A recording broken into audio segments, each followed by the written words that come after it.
ಪ್ರತಿ ತಿಂಗಳ ನನ್ನ ಟೇಬಲ್ ಮೇಲೆ ನಾನು ಯಾರ್ಯಾರು ಹುಟ್ಟಿದ್ದಪ್ಪ ಅಂತಂದು ಬರೀತಿರ್ತೀನಿ. ಈ ಸರಿ ಮಾರ್ಚ್ ತಿಂಗಳು ಬಂದ ಕೂಡಲೇ ಫಸ್ಟ್ ಬರೆಯೋದು ರವಿ ಬೆಳಗೆರೆಯವ್ರು ಹುಟ್ಟಿದ್ದಪ್ಪ 15ನೇ ತಾರೀಕು. ಅವ್ರು ಎಂದೂ ಮರೆಯೋದ ಹಾಡು, ನಾ ಎಂದೂ ಮರೆಯೋದ ದಿವಸ. ಹಿಂಗೆ ಏನೋ ಒಂದು ಅವಿನಾಭಾವ ಸಂಬಂಧ ಅನ್ಕೋರಿ. ಜೀವನದಾಗ ಯಾರ್ಯಾರೋ ಏನೇನೋ ಇರ್ತಾರೆ, ನಮಗೆ ಅವ್ರಿಗೆ ಏನೂ ಸಂಬಂಧ ಇರಂಗಿಲ್ಲ.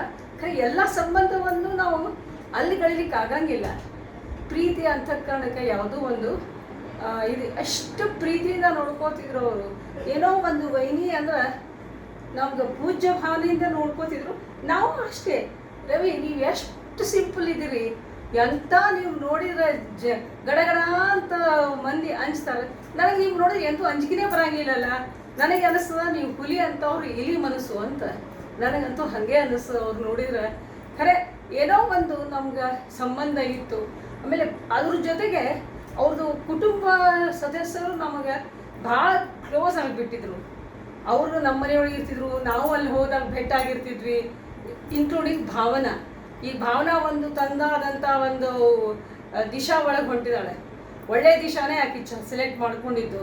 ಯಾಕಂದ್ರೆ ಭಾಳಷ್ಟು ಜನಕ್ಕೆ ತಮ್ಮ ಜೀವನ ರೂಪಿಸ್ಕೊಳ್ಳಿಕ್ಕೆ ಬೇರೆ ಬೇರೆ ಮಾರ್ಗಗಳಿರ್ತಾವೆ.